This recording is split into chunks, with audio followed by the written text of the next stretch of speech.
La proporción de la población mundial de mayores de 60 años va a aumentar casi al doble. Es muchísimo, o sea, de un 12% de la población mundial vamos a tener un 22% de la población mundial mayores de 60 años. No nos podemos poner como la avestruz y escondernos porque el problema se viene. Seamos alguna vez un país desarrollado en el pensamiento porque tenemos las herramientas. Empecemos a proyectarnos, no estemos preocupados de la próxima elección de 2 años. Estemos pensando en un Chile para el 2040, para el 2050. Basta del cortoplacismo y de escuchar políticos que quieren la próxima elección para mantener sueldo. Hablemos del Chile futuro. Entonces tenemos una problemática grande. Del 2050, el 80% de las personas ancianas vivirán en países, mira, de ingreso medio-bajo. Latinoamérica. El problema se nos viene. ¿Qué pasa con los riesgos asociados a la edad? Con las cirugías convencionales, la tasa de complicaciones mayores es de 25 y 80% en pacientes mayores de 60 años. Entonces, claro que tenían razón personas a decir, ¿para qué me voy a operar si tengo muchas posibilidades de tener complicaciones mayores y una mortalidad hasta el 2% de los pacientes que se operaban de una fusión lumbar? Fusión lumbar significa poner tornillito, poner injerto y todas esas cirugías grandes, sangrosas que necesitan transfusiones. En 1993, Dello y sus colaboradores reportaron una tasa de complicaciones globales, miren, del 77% en pacientes mayores de 65 años. Tremenda cantidad. Sometidos también a estas cirugías grandotas, complicaciones mayor del 51%. 3 veces más riesgo de complicaciones postquirúrgicas en pacientes de 75 años. O sea, iba aumentando entre más edad, más riesgo. Entonces tenemos un problema. Las medidas conservadoras, porque como tiene tantos riesgos esta cirugía, ¿serán capaces de solucionarnos el problema de la calidad de vida? Tenemos un problema porque probablemente no son capaces. Entonces la calidad de vida de esas personas van deteriorándose mucho.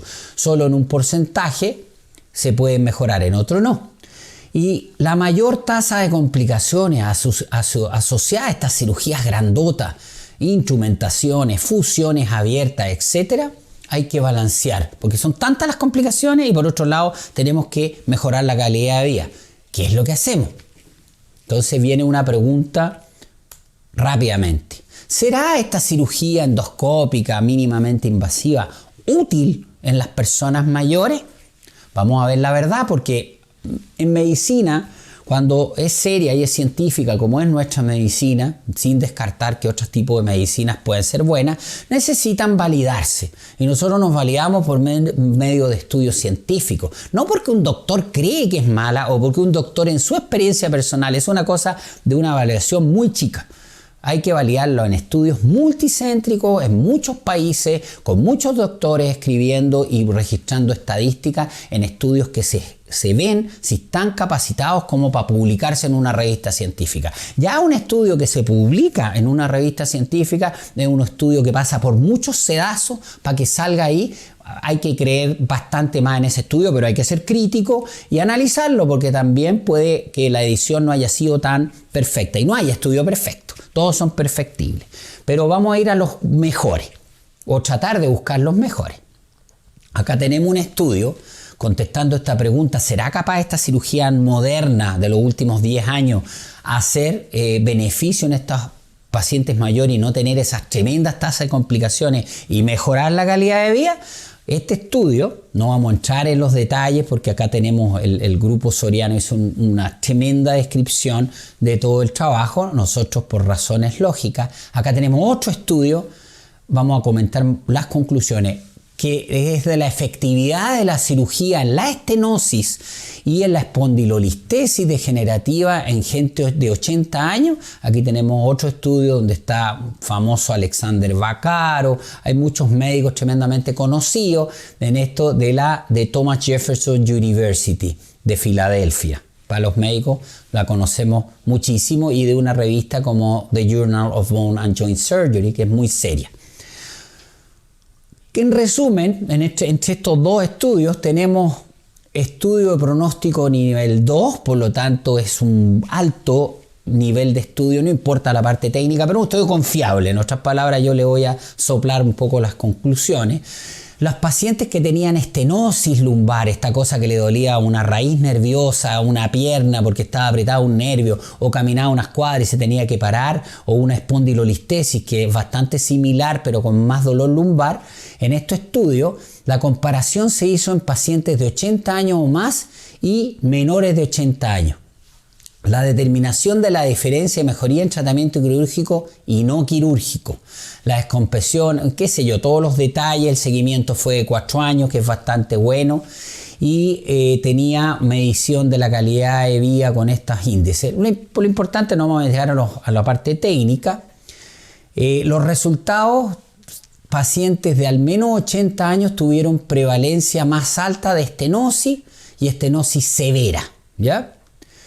Muchos tenían problemas asociados, no eran pacientes sanitos, hipertensión, diabéticos, qué sé yo, toda esa parte. Sin diferencia en la tasa de, miren esto, sin diferencia en la tasa de complicaciones intra y posoperatorias, reoperación y mortalidad entre los ambos grupos. O sea, aquí ya nos aparece luces de que parece que los más viejitos también pueden ser sometidos a cirugías ya de este tipo más mínimamente invasivas.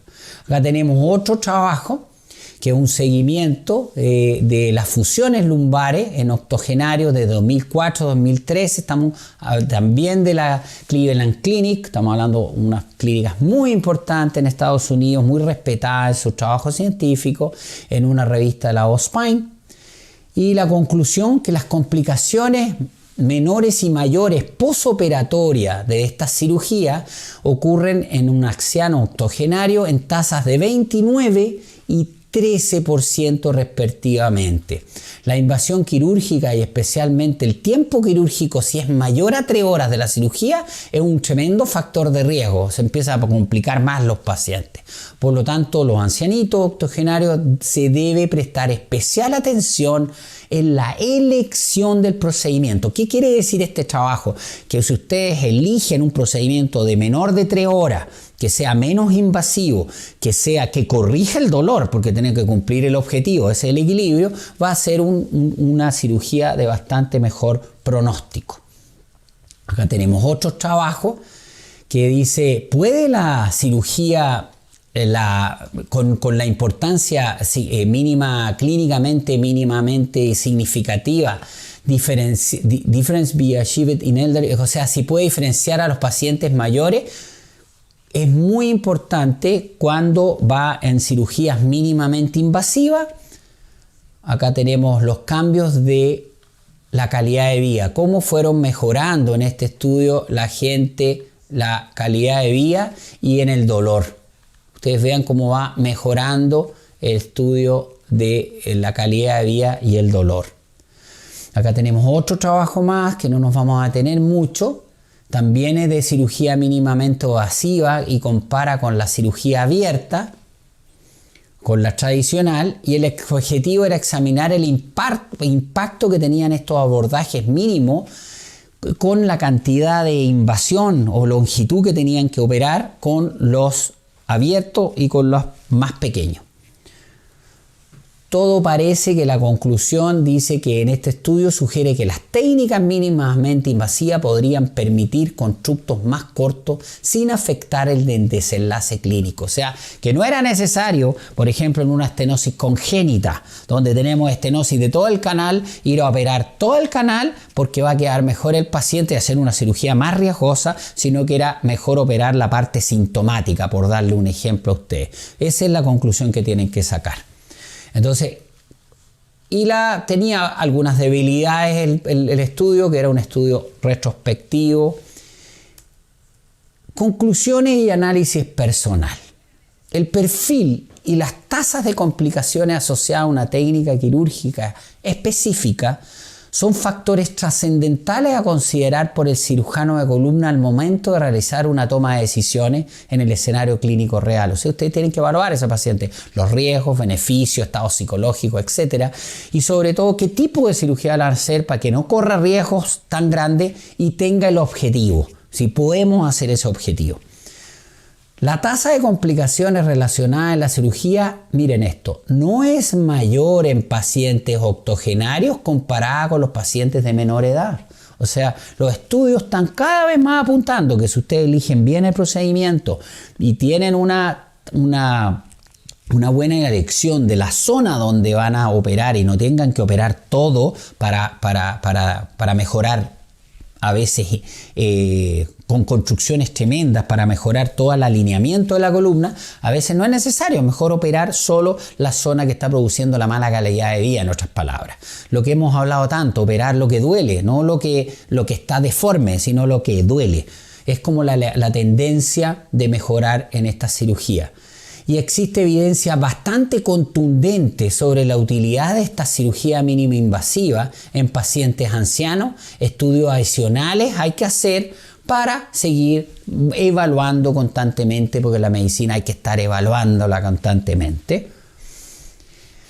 Y es muy importante para ver qué abordaje hay que ver las preferencias del paciente, los valores, la comorbilidad que tiene ese paciente si tiene otras enfermedades y los objetivos que vamos a cumplir en el tratamiento. Tenemos que darle seguridad, descomprimir los elementos que están doliendo, realineamiento si es necesario, ¿será necesario? Ahí está la cuestión de que cada vez está más cuestionada si vale la pena cuando uno tiene una escoliosis degenerativa o cuando tiene una cifosis o tiene problemas del realineamiento, ¿será necesario entrar a una tremenda cirugía si con estas otras dos podemos cumplir los objetivos de calidad de vida? Ahí las opiniones están divididas, pero en el caso de nosotros y nuestros centros y la gente que estamos trabajando en esto por años, cada vez le estamos dando menos valor al realineamiento de la columna y más valor a la descompresión de la columna, que son cirugías más chiquitas. Y optimización del estado preoperatorio. Entonces, en el fondo, entre más grande la cirugía, aumentan más las tasas de complicaciones. Entre más tratamos de alinear la columna, más complicaciones vamos a tener y al tener más complicaciones tenemos menos calidad de vida finalmente. Existe una correlación muy fuerte entre la complejidad de la cirugía que le van a someter y la tasa de las complicaciones. ¿Por qué MIS en las pacientes ancianas? ¿Por qué esta cirugía? Primero, porque el papel de los abordajes quirúrgicos más limitados y mínimamente invasivos pueden mejorar el valor del tratamiento al limitar las complicaciones y el costo. Y otras ventajas inherentes como menor disrupción tisular, rompe menos los tejidos, menor sangrado, menos dolor postoperatorio, menor estancia intrahospitalaria y tasa de recuperación más rápida. ¿Ya? Esto todo avalado por todos los trabajos que estamos hablando, no una opinión mía. Por lo tanto, la edad no es un factor. El beneficio de estas nuevas cirugías mínimamente invasivas, bien planificadas, bien hechas, no cumpliendo objetivos que no se pueden dar en personas octogenarias, es una realidad. Vamos a mirar, por ejemplo, un ejemplo de alguna enfermedad que ustedes la van a ver mucho, que la nombramos acá, que se llama la famosa espondilolistesis. Para que veamos. Muchas personas ancianas tienen esta espondilolistesis, que es el desplazamiento de una vértebra hacia adelante y la otra hacia atrás. Puede ser anterolistesis o retro si está al revés, da lo mismo. Y acá, ¿qué pasa? Que al haber eso, comprime estructura. Entonces, ya sabemos que cuando empieza a romperse el disco, se empiezan a achatar, a veces es porque tiene una fractura de la adolescencia a nivel de la par articular, aquí donde estoy mostrando, y se producen esta artrosis asociada y el desplazamiento de la vértebra hacia adelante. Puede o no tener esta lisis. Y los síntomas, dolor en la columna, menos frecuentes en la irradiación a las extremidades, generalmente empiezan con dolor en la columna y después cuando ya toman estas raíces se empieza a desplazar y se producen estenorraquis secundaria que camina el paciente tiene que parar y la ciática. Y sobre todo si está inestable, cuando se giran o se mueven rápido, dolor fuerte en la columna que lo dejan como el Chavo del Ocho. El diagnóstico se hace fundamentalmente clínico y posteriormente en la radiografía se ve si tiene inestabilidad. Ustedes ven cómo está desplazado y cómo se aumenta este desplazamiento en la posición neutral y la flexión o la extensión y la flexión. Aquí vemos un ejemplo de la resonancia, cómo está desplazado esto. Y obviamente primero se empiezan todos los tratamientos convencionales. Los médicos, reposo, antiinflamatorios, relajantes y etcétera, etcétera, bloqueo. Y si ya no, vamos al tratamiento quirúrgico. Y el tratamiento quirúrgico es pegar estas dos vértebras y fusionarlas con injerto, ¿ya? Despejando la zona conflictiva donde estaba produciendo el dolor. Podemos agregar factores biológicos, endoscopía, que es lo que estamos haciendo nosotros para tratar de agredir menos a los pacientes y para que pegue estas dos vértebras más rápido. Y acá tenemos, por ejemplo, un video que se van a entretener un poco de cómo nosotros operamos una fusión en este caso. Ahí estamos poniendo la anestesia local y vamos a comenzar la cirugía de descompresión primero. En este caso la hicimos con tubo para apurar el proceso. La podemos hacer con agüita también, pero como demora mucho, esta con tubos anda más rápido para hacer las descompresiones porque estaban pilladitos los nervios, lo que estábamos hablando. Generalmente estas son personas mayores. Y ustedes ven ahí cómo se va descomprimiendo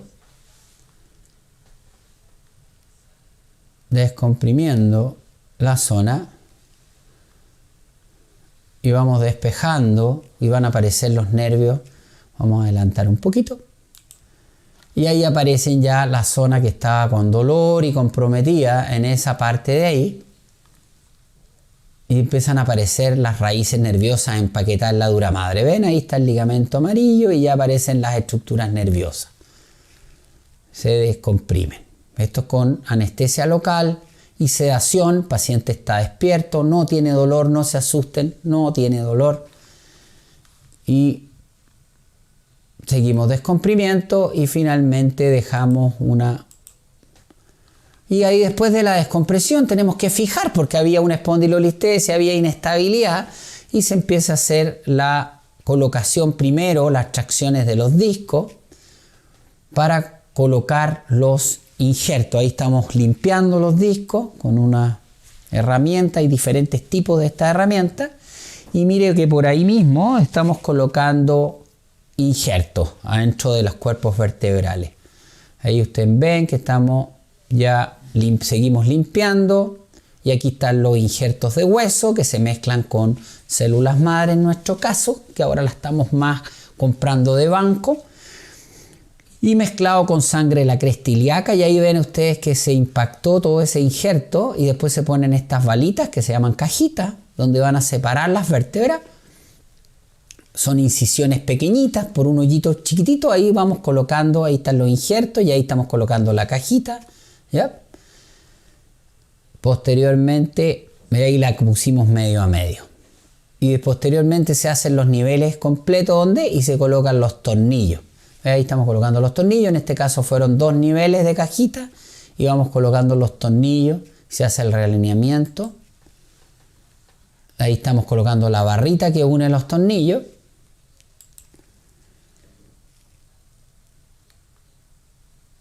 Y se hace todo por pequeñas incisiones. Estas ya son cirugías grandes. Acá tenemos 1, 2, 3 niveles que estamos operando. En realidad son 2 niveles. 2 niveles y estamos colocando los tornillitos, todo percutáneo, para dejar al final este frame. Ahí estamos fijando las barras y las incisiones postoperatorias. Y ahí está lo que quedó de la cirugía. Hicieron 3 hoyitos por lado, por donde se hace toda la cirugía y uno más lateral. Yo creo que con eso vamos a no hablar más porque si no vamos a saturar a la gente. Lo importante son los conceptos generales. La gente mayor sí se puede operar. La cirugía mínima invasiva lo demuestra la literatura holgadamente, que está teniendo un índice de complicaciones prácticamente similar con los métodos mínimo invasivos a las personas más jóvenes. Por lo tanto, la mejoría de la calidad de vida en base a estas cirugías nuevas está bastante comprobado en la literatura internacional. Pero es muy importante planificar con un equipo quirúrgico de experiencia y ver bien costo-beneficio, tratar de entender que lo que va a tener él es un dolor menor, una mejor calidad de vida y no va a rejuvenecer. Por lo tanto, es muy importante porque los problemas que nosotros hemos tenido, fíjense que no han sido grandes complicaciones. Siempre se tienen complicaciones, nosotros operamos mucho. Pero lo que hemos tenido más es que el paciente no entiende lo que puede esperar de repente de la cirugía y quiere esperar más de lo que la cirugía le puede dar. Por eso es muy importante entender que esto mejora calidad de vida, medido por maneras objetivas, pero no va a recuperar cosas que ya se perdieron en el tiempo o cosas espectaculares y fuerzas que no tenía, ni a enderezar columnas que ya no se podía y que era muy riesgoso hacer esas grandes cirugías.